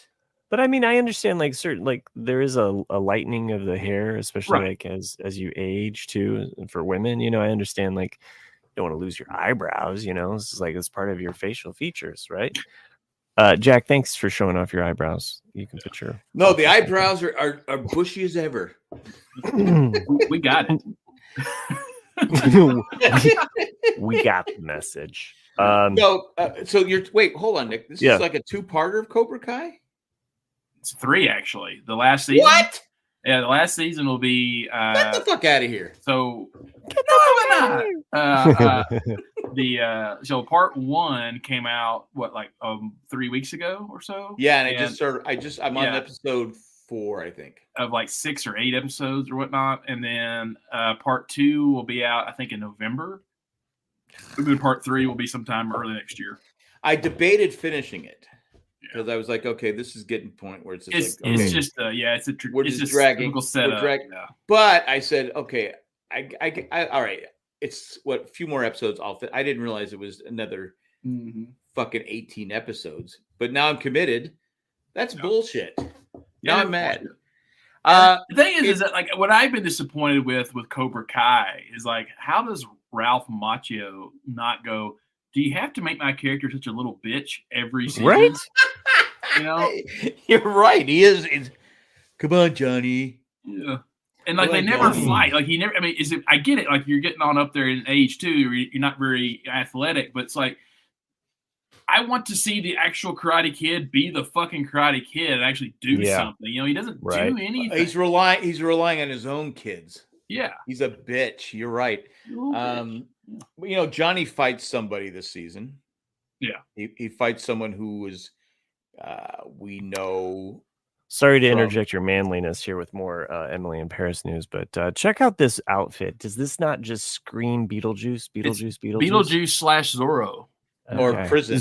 Oh, okay. I got that now. Zorro. I like that. So it's for a masquerade ball. That's Emily in Paris. That's from the most recent. No, that's her though. That's that's her.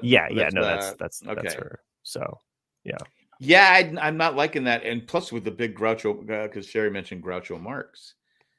Yeah, I'm not liking it. You're like, I'm gonna pass on it. I don't like it. Okay. All right. Anyway, sorry. I had to interject there because that outfit. But yeah, I'm watching it because I go, obviously they're making up as they go along, but I go, now they got something with Mr. Miyagi owned a boxing place, and he might have been charged with he was wanted for beating someone up for no, it wasn't quite that bad. He's wanted for robbing someone and beating them up. We don't know and Ralph, it's actually a flip of the Mark Wahlberg situation. He actually was beating up. Have you been watching it, Nick? Yeah, I watched it. Yeah, and that's what I'm saying. It's just like, and it goes back to why is Danielson such a little bitch?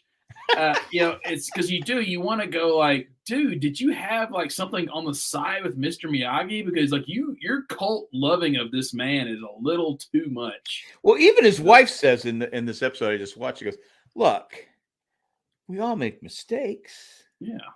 You know, you have to remember the great things he did. And he's like, oh, I can't believe he would do something like this and not tell me.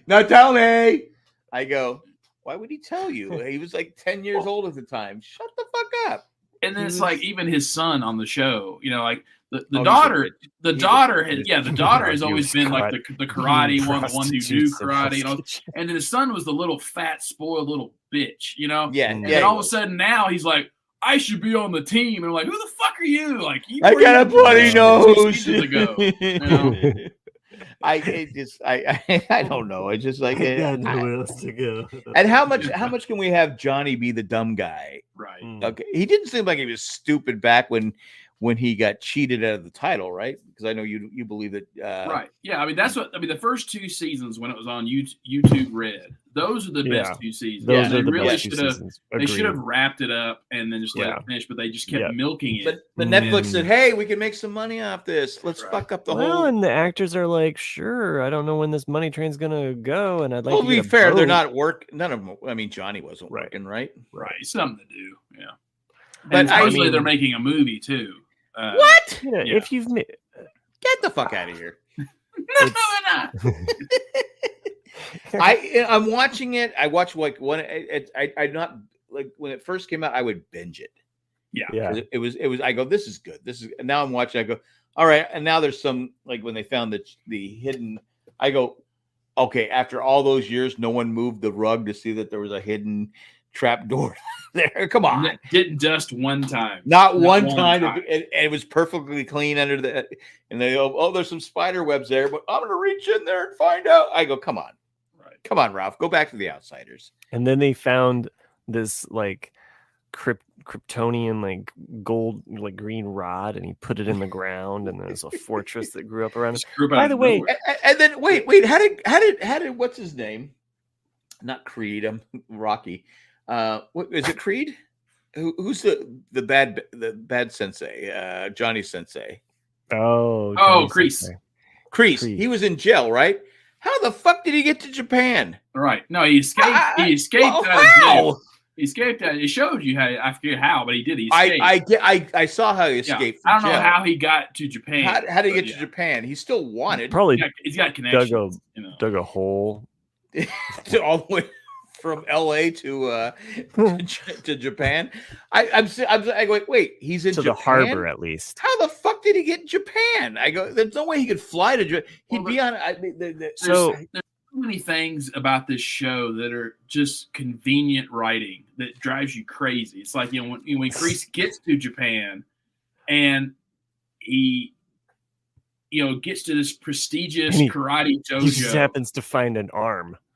Yeah, he just happens to find an arm. Yeah, but like you clearly see like all of these are like dedicated martial artists. Like, great. And then what's he do? He pulls the same shit he always does, and like gets the weakest student to become the badass student by being the bully. And you're like, why would the sensei of this dojo even allow this to happen? Yeah, like it's stupid. To be fair, she was a child, and he stood up for her. So there you go. But again, I'm still trying to figure out how he got to Japan. It's like one day he escaped jail, and I go, now he's in Japan. Don't they have like to show your passport? Right, exactly. Yeah, you can't it's not like an open border type thing, right? No, it's open Japan's border. Japan's extremely strict. Yeah. Oh yeah. Yeah, I'm just saying they're like they don't let anybody in unless you have. He's got connections, man. He's got connections out the wazoo. I don't know. And by the way, just the writers when they're talking about this and they're like talking about like all of these creative Karate Kid ideas. We have the MCU, the Marvel Cinematic Universe. Do they write it out KKU, like Karate Kid Universe? Like no, it's KKKU. I'm just throwing out ideas, but I have to be thinking about this as a universe now, since they're doing a movie. Like I'm just imagining some kind of Marvel cinematic. Again, I'm saying KKKU because look at the final six, right, Nick? Look at the final six. That's how he does it. He's got one of those like Doctor Strange. The finals. What part? Did you finish? I finished it. Yeah, I did. Okay, the final six people that are going to go fight in these sites. Well, what do you notice about them? What the one kid had? They're all main characters. Well, the one kid had laxatives put in his drink, so he had to go and he shit his pants. And he shit his pants. And I guarantee he'll end up being there. He's definitely gonna be there because I think she's gonna admit she did it. Yeah. And because he's gonna be there. Definitely. But what about the Hawk? What about it? Oh, well, does the Hawk get to go? He does get to go. He is going to go. Hawk? Oh, sorry, you haven't finished it yet. Yeah, the Hawk girl. Oh, what? No, you just spoiled me. Thanks, Nick. No, he gets a girl. That's where the Hawk Talk girl comes in. Yeah, so obviously, shit goes down because they're not gonna when they had the whole competition, that it's like, I already know which characters are going. No matter what they say, it's like you have characters that have speaking roles and characters that don't. But yeah, it's like when you were watching extras that I never saw before. You're not going. It's like when you were watching cartoons as a kid. Because it's Johnny Barnes, right? You saw that one animated. Or not Johnny Barnes. They're clearly Barnes going in that. The evil.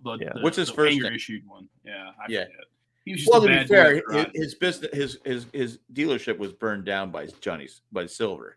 Yeah. Is everyone named Johnny? Just people from the. Anyway, I'm watching it.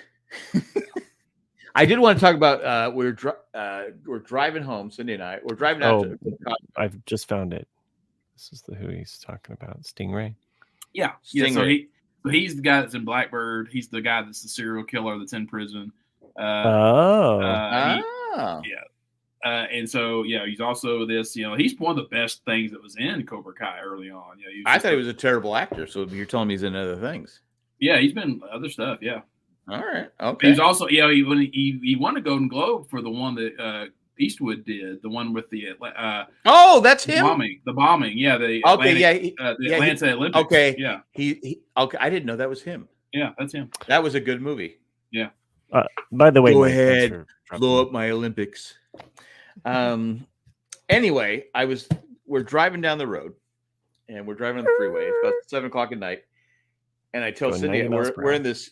There's 4 lanes. We're in the second to slowest lane because we're about ready to get Okay. off. I told Cindy, I go, holy shit, this car on the right in the slow lane is coming up fast. He must have been going like 120, 130 miles an hour. I'm not exaggerating. Yeah. It moved our car. He comes flying by. Well, he wasn't the only one. There were 4 cars racing. Oh. And the next 2 cars were like this to each other. And the last car cut in front of us. Luckily, I don't know how he messed us.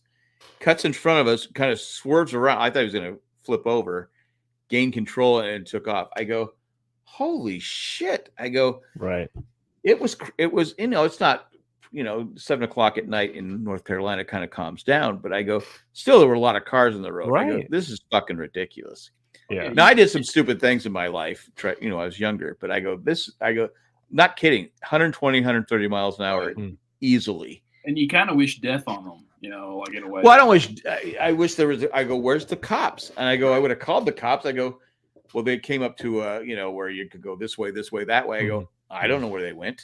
Sure. They were so far. I mean, it's just like scared. Cindy goes, scared the shit out of me. I go, I don't blame you. I go, I'm driving, and it scared the shit out of me. There's I go, it's way too fast. There was a video I saw today, actually. Like, it's a guy's dash cam, in his car. And he's like what you're saying. He's just driving normal, and then this car just flies by, probably 120, 130, like you're saying. I wish I had a dash cam. And then within, I don't know, a couple of minutes or so, all of a sudden you see on the road, like, there's a piece of metal. There's a piece of metal. There's a piece of metal. And then you see it, and then all of a sudden you see the entire front axle of the car, like, on the road. And then as he gets up to it, the entire car is underneath a semi-truck. Because I was like going, and they're dead. It's like, I was like going, and there were trucks out there, and I was like, and we're like, oh my god, and I'm trying to hold on and it's like, whoa, I go, and they were I was like, I don't know if it was planned because they all look like fast car. The white car couldn't figure out what kind of car it was, but I'm like going, he had to be going 120, 130 miles an hour. I go, he just blew by us like it was like we're standing still. It's like, Jesus Christ. That's crazy. And then we had a couple of years ago, we had a kid go crazy and shoot a bunch of people here in our neighborhood. Well, the other night, like 3:45, somebody opened up an automatic rifle and shot 3 houses in that same area down the street from our house. Oh. I was like, I said, well, didn't anyone have any cameras? Nobody had cameras on those 3 houses. Nobody in the neighborhood had cameras it was facing the golf course. And I go, yeah. Well, that's scary. They didn't find him. Right. So I told Cindy, if anyone starts shooting at the house, immediately jump to the front, but come on my side of the bed and we'll sneak out into the hallway. She goes, what? And I go, well, just plan ahead. If you're asleep and you hear a bunch of gunfire going off, think about it. It was like 17 shots hit these 3 houses. But unfortunately, you don't know the trajectory. Like mean, if you're on the second floor, it could be coming up at an angle. If you're on the first floor, it can be. Well, the first thing is you got to get down. You got to get. I've seen enough war movies to know you have to get down. But it's a scary world we live in. I got cameras put on my house. I got cameras everywhere back in May, and I never had it. Always wanted them, but it wasn't a priority. And the only reason why I wanted them was just for wildlife. Because I wanted to. Yeah. But it is. I'm actually liking it now, and that anybody, delivery person, anybody that just drives. Well, that's how you saw the bear. Yes, I saw the bear. Yeah, you just kind of notify like, oh, like there's some motion detected here, and you're like, oh, then you turn it on, and you're like, oh, yeah, there's somebody there, and it's just nice. Yeah, we have the. I never sent you guys a video, did I? We have the Ring camera up front. A couple weeks ago, we had Cindy got something from Bed Bath & Beyond. It's those little plug-in things for the have smell things, and I hate the things, but anyway, it has liquid and it plugs in. She the delivery person comes up and goes, just throws it up on our it's a boom boom boom boom, and I go, and it broke one of the soap things, but it just cracked it. I go, Mm. I'm not gonna. Maybe she was having a bad day. I don't know, but I go, she just chucks it. Yeah. And she was like, it was Federal Express, but it was like you know how sometimes they hire out and just someone doing, and she's talking on her, you know, she has her and she, blah blah blah blah. And she goes, oh, just chucked it, bam bam bam bam bam. And I go, well, that's nice. Yeah, I'll send you guys the video. It was just like, what the fuck? The worst one I've seen was probably 2 months ago or so, and I'm pretty sure she lost her job. But it was a UPS driver or FedEx, I don't remember. But they're pulling up in this person's driveway, and they're trying to go fast like they all do, and she forgets to put it in. No, actually, she doesn't hit the brakes first, so she hits the garage door with the front of her truck, and then hops out of the truck and doesn't put it in park. And so what happens is, you know, and they run up and just chunk the package, like just chunk it, and then but by the time they turn around, it's already rolled back through the yard, and then it runs into this fence on the other side of the road. And then they just jump in real quick, you know, and then just take off. And so you damage the garage door, the person's yard, and then the fence on the other property across the street. And it's like, holy shit! I remember when it makes me thankful that I don't have a driveway. I had when I was like, I think 21, 22, I bought a Mustang stick shift, first stick shift I ever had. And I pull up, I forgot something. So I was going to work, pulled up back to the house. And I think I left it in neutral and not in gear because I left the engine running. And I go running, I come back out. I go, fuck's my car? Like, and it rolled across the street and rolled up on the property of the neighbors across to the left and landed right in their driveway. And I go, that's lucky. I go, anybody laying in the street? Nope. Okay. I ran over to the car and drove away. I felt bad. I go, it could have gone through the house, you know, someone's house, but luck was on my side. It rolled back this way and just went right to the driveway and stopped with the engine still running. Oh wow! We were out in the Mittens in the would have been Arizona with the three little kittens. Well, it's kind of like on the border of Arizona and Utah. Is that where you were forced to stop by and see Nick? No, that's up in Colorado. That's a different. Okay. Well, I'm just saying it was at the same trip. No, different trip. Okay. It's actually, I think, maybe our first trip out west, my wife and I. Anyway, we're at the Mittens kind of area, which, you know, they filmed a lot of those John Huston, you know, John Wayne movies out there, like in that area.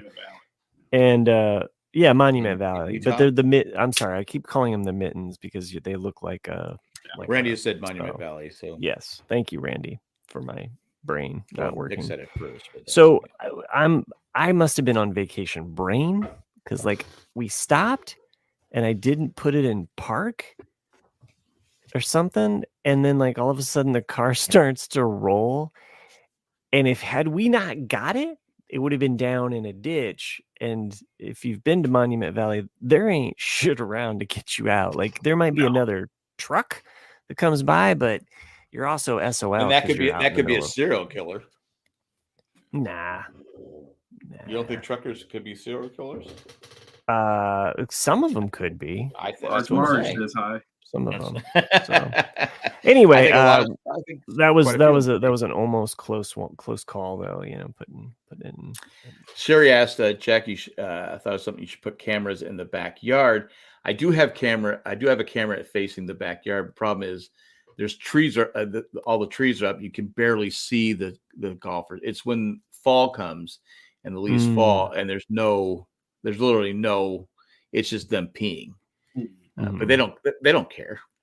I think what you do is you make like a little dummy. Like this is how we scare birds. You know, you put a fake owl statue. A scarecrow. Yeah, you make a scarecrow, but the scarecrow is of a person taking pictures. They'll probably pee on it. So, you know. Then you have like an actual camera inside there too. So so you can see them peeing. Yeah, I'd get something to put in a tree that's like a automated or remote control kind of like squirt gun. Ooh, When I they like pee, that. when you get the motion detection, someone's there, you can actually hit activate, and then it shoots water at them as they're peeing. Or a paintball. Warm water, like warm Mountain Dew, so they think they're being peed on. Yeah. Ooh, warm Mountain Dew. I like that. Scarecrow taking a leak. But yeah, there's another idea. Randy says you could make a scarecrow like another person already peeing, so they're like, oh shit, I can't go here. I gotta go somewhere. I gotta go to another. It's like, it is amazing how many people a day. My chair's cracking. I'm sorry. Pee. Okay. And I was doing my deck. I have the leaf blower out. I waited for the golfers to finish teeing off before I put the leaf blower on. Here I'm being considered, but they don't care. They just go pee everywhere. I got grandkids. They're just peeing. What are they doing, Grandpa? I go, I don't know. Well, they don't call me Grandpa. They call me Papa. I don't. They're trying to show their privates. You got to watch out for these people. Yeah. Do women pee in your forest? Yes, I have seen 2 women pee in the forest. Huh. Randy, there you go. And I got to be honest, Randy. Destination. Randy, I was trying to see. I didn't know if they were hot or not. So if that's what you're going at, I don't know if they were hot or not. I mean, it's okay. I mean, I'm being sexist if I say it's okay for a hot woman to pee. Is that sexist? No, it's just you're just stating your preference. So, I'm kidding, of course. I would like the jury to note that Jack did not wink secretly. Well, gentlemen, we're not quite at 2 hours, but we don't have to go the full golf. Well, we should probably put in another commercial break just to be sure. Let's. Sherry also mentions, I swear, Jack, if you had something that took pictures and then had your own little billboard showing people that were peeing on your property, just post it there for all to see. To be fair, it's not on my property. It's on the 4th tee, which is just off my property. You can see them there. I think they're on technically golf course property. But yeah, maybe I could do pictures and take in where the bathroom is at the 6th hole, and say here, right, the six hole bathroom that way. Yeah, Randy said the 4th P. It is the 4th P. Can you imagine if money was no obstacle, Jack? Like, if you had like a big screen TV out there that said like, look at all these guys' small penises. Just like showed all of them, like, or put it on the bathroom at the 6th tee, where they said, okay, these guys couldn't wait 2 holes, right, to pee. Yeah, or like just Niagara Falls, just nonstop, just showing them. There you go. There you go. Like prostate problems. Yeah, again. I don't know how many. Are you always running? Like, you sell the billboard. Yeah, the billboard sells itself. Advertise. I could advertise it. Yeah. You know what? Like, TikTok Live. 1 million followers watching people pee on the golf course. There you go. We're getting the back of them. Now my mom she was here one year. She'd sit out there and smoke. She goes, we can see you. I go, mom. I go, it's okay. I gotta live here. I don't, because when we had our dogs, we'd find golf balls in our backyard and on our deck. I go, you know what they're doing? They're probably hitting the golf balls to get the dog to stop barking. Assholes. But we don't have any dogs anymore. But we do have a baby bunny that comes on the deck, and there was a hawk on the deck the other day. I'm like, okay, where's the baby bunny? Where's the baby? I go, I can't watch. It grabbed some. I don't know if it grabbed some frogs or what it did in the grass. Birds. So interestingly enough, we have a lot of like wildlife plants and pollinators out front in our front yard, and we don't have like a large tree, but we have kind of like a large kind of magnolia bush tree, kind of, it's a little bit taller than me. Not quite. But we have bird feeders kind of out there because the squirrels actually can't get to them, and we'll put stuff. So the other day, you have the cones that keeps them away. It's one of those Oh, what the fuck are those like things that are like a square wedge, you know, and they pick at it, you know, what are those called? I have cones. Ever since I got the little cones, Yeah. I have no problem with the schools. The schools can't get up there. So anyway, this hawk just swoops down and got one of these birds. A huge hawk, and then it just flew away. But it was really cool because you could just see it like it putting on its brakes almost because it's flying. They're pretty. Fast. They're a pretty bird. And then they just like put on the brakes, and then with their talons they just grabbed a little bird, and then off it went. So it's a weird cycle of life where it's like here we feed the birds, but then these birds are feeding other birds. Yeah, I was because we had, like I said, for whatever reason, this baby bunny will eat the bird seed that gets knocked down. Oh, squirrels eat it, and I go, yeah, we're giving you lettuce and stuff. Eat it down there. I don't want you on the deck. Because I'm out. And then the hawk was sitting up there, and first thing Cindy and I both did, where's the baby bunny? We run over there. I go, all right, he's not on the deck. I go, but what's he looking at? So he looks, you know, does what a hawk does, and he's pulling at something. I don't know if it was a snake. It wasn't very big, but I think it might have been a couple frogs. Grabbed it, ripped it, got it in its mouth, and they're just. Again, hawks are a beautiful bird. I mean, they're just, but like I said, I worry about because when the hawk comes, all my birds scatter because they don't want to be lunch. Oh yeah. Oh, for sure. But I was worried about the baby bunny because I go, this is the worst place you can be, baby bunny, is on the deck because you're open, you're in the open. Anyway, you're trying to protect prey. Yeah, because I mean, like I'm trying to stop the circle of life. Yeah, where I live in my neighborhood, I'm on the top of the ridge, and most of the predators are up here. Like, so you have owls at night, and you have the hawks, and everything else, and bobcat, and me, yeah. But you know, as you drive down the ridge, that's where you'll see all the bunnies and those kind of animals.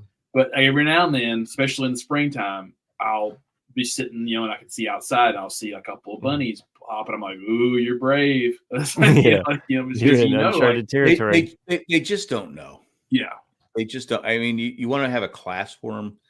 Okay, what's the deal here? You got to protect yourself. But the bunnies are stupid. I'm just going to say it. Yeah, they are. I know there's bunny fans out there, but they're stupid. Yeah.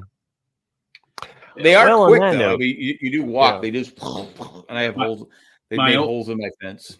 My old house that I rented here, my driveway was all gravel, and the bunnies here were the exact same color as the gravel.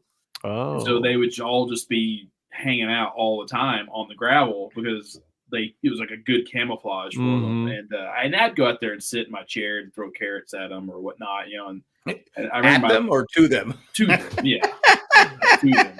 Got Fuck one. You. Boom. But I remember my landlord. I remember my landlord one time, like walking up, you know, to talk to me, and he had no idea until after a few minutes. He's like, "Holy shit! Like, look at all these bunnies." I'm like, "Yeah, like they're used to me." You know. What scares me is I was watering the plants today, you know, the trees and stuff like that, and these bunnies are in the backyard. They're not even moving. I go, "You should be afraid. You should be moving. You're gonna be lunch someday. Move." Right. Randy, slingshot some carrots. Right in the head. Boom. Yeah. Eat this. You know, fill a shotgun shell with just like dried carrot pellets. You know. Well, it can be tasty. It was interesting to me, like how at first everything I would throw towards them to eat, they would not eat because they're wild animals and they're not used to eating carrots or like things that we would eat or what you think stereotypical bunnies would eat. But then the longer I stayed there, the more they would actually see the orange and be like, "Oh!" and then they would like really hop really fast over there to get it. So the crack, man. Yeah, like giving it to us. You got the good shit, man. It's like when we had deer, I got them to eat out of my hands, and people were like going, "You shouldn't do that." Well, you shouldn't. Yeah. Why? Because it's the same thing I'm doing. It makes them dependent on, you know. Well, there's no food. They got to eat. Yeah. Well, it's because. Yeah, they lose those and then they just like nail you right in the chest with one of their hooves, you know, and slice you up real good. Yeah, I was never worried about it. I didn't. Okay. Even had you were like, I got you. You're out there, the deer whisperer, talking to them. Like, I mean, if they're does, like it's usually fine. But yes, the bucks that you got to worry about because they I know when it's sex season, it's mating season. I guess I should say not sex season, but sex season. I know they, but we don't have it anymore because they tore out the woods. But I remember trying to get Colleen to feed them. She was like, she was a little afraid. She was a little afraid of the deer. I said, they won't hurt you. Yeah, they won't hurt you. I go, and if I'm standing about 10 feet back, so don't worry. Yeah, I used to throw out apples to my mule deer and blueberries and all that, and then they would eat. We used to buy the they had at Walmart. They had deer food. Yeah, and I would spread it out there and stuff. But they like bread. They come up to you and you ever feed actual deer? I did not do that. I've never had deer. I've always wanted to have deer jerky, but deer jerky is excellent. Yeah, it's really good. I figured you would like it, Nick. Yeah, it's good. I think you're from Tennessee. You're supposed to like it. There's a certain kind of jerky that I like. It's called a bison bar. I don't know what brand. That's deer, right? No, it's actual bison. Oh, bull. Bison. No, bison. Buffalo. What did I say? Bull. Is that like a cow? Anyway, we should call it. We're done. Yeah, I gotta get some sleep, man. I got 4 kids. I got 4 kids tomorrow. Oh, bear steak. Randy had bear steak. Never had bear. All right, Randy, someone's lying to you. Yeah. You go to a restaurant. Can I get that bear steak? I'm actually not a big fan of bison or buffalo. Like I've never had it. Is it good? Yeah. I mean, obviously you don't like it. It's not as fatty as like it's very lean. Yeah. Mm-hmm. So people add other things. It's like meat to mix with it. Yeah. If you get like a bison burger, it'll have some beef in it. It usually has bacon or pork mixed in with it just to kind of get it. But yeah, if you went and actually had like a bison steak, it's very gamey. I mean, it's an acquired taste. Like I like elk better. So you're saying the Indians had it pretty rough? No, that's just what they do. They said, "Man, this stuff is gamey. Can't we get some like cow?" I mean, there's a lot of useful things. Well, it just depends on the region that you lived. So that's true. I mean, I guess you lived in the Pacific Northwest. You lived off of salmon and elk. Yeah, it's true. Yeah, different routes. But in the Pacific Northwest, they had a lot more trading. In that area, there was a lot more tribes living in harmony. There was a bigger market. So that's what blew my like when I was up there at the Lewis and Clark Center in Astoria, around Astoria. Yeah. They're like, oh, we're gonna demonstrate how to shoot a flintlock. If you guys want to hear in about 20 minutes, and I was like, a what? A flintlock. What's a flintlock? So it's an early version of the same band that Matt's going to go see. No, so like a musket, the old muskets. You have to put the same thing like down the barrel, but you also had to put a little bit of powder on where the hammer would hit, and you would also have a piece of flint and I thought this was an animal. Okay, no, and so like basically what it would do is it was a huge hammer, and it would create a spark to light the powder you put right there, and then it would launch the. All right. But I remember going like, how the fuck do you shoot a flintlock in Pacific Northwest as much as it rains? Because the powder is going to be so damn damp. Wet. Yeah. It's not like the Civil War or before where you had the actual percussion caps and all the things that were much better. Is there a 15-day waiting period for a flintlock? It's way before the Civil War. Yeah. What Jack? Is there a 15-day waiting period for a flintlock? No. Yeah, actually, it is still an art form. Like there is a flintlock season and a musket season for like deer and boar and things in parts of the country, to where it's like way before the regular season. After feeding all those deers, I would have trouble killing one. Yeah, you'd have trouble killing a lot of things with a flintlock. No, I'm saying it with anything. I mean, I just would have trouble, even though you got to eat. If I had to eat, I would kill it. But I mean, it wasn't like an area that I thought this podcast would go into. True, but could you kill another man? It's like I could if I had to. Yeah, I bet I never have. Well, thank God for that. That we know. I'm kind of on that note, Let's end with murder. Yeah. I'm trying desperately. Been down this road. Anyway, right, we don't have any more here. emails. Who would I kill? Randy says, Randy makes a good point. There's a 15-day waiting period between the shots with the flintlock. Exactly, which is why there's no mass shootings with flintlocks. Anyway, if you enjoy the show and like the emailer who, and why wouldn't you? Why wouldn't you? Send us your emails to the rcadcast@gmail.com. We pretty much read them all except the telemarketer ones. rcadcast@gmail.com. Follow us on YouTube at Ramblecast After Dark, just all spelled out like that. Search for us, subscribe. We'd appreciate that. We will be back probably next week at some point. Probably Wednesday, because you're going to Wednesday. Yeah, it'll probably be Wednesday. Yep. So Wednesday is the day. Anyway, am I still banned from emails? Randy? No, Randy. Send those emails. They just keep going to junk. I think the filter is working overtime there. Anyway, Randy, feel free to send us an email. We'll leave it up to Nick's discretion if he reads it. There's a lot of patrons that make this show possible. They went over to jandjack.com. They became a subscriber. So many that make us possible. But there's 4 that they're at this elite level that so many want to be at. And if you are, we read your names right now. That's Eckhart, Maggie, Joanne, and Ed. I could give them clever names, but we do that every week. So this week it's just as is. Plus, we're only been on here for 2 hours. I know. I was trying to cut it to 2. Thanks to everyone for joining us live that do so in the chat. See you next week. This was a great show. Happy birthday, Jack. Like 1 in 100, though.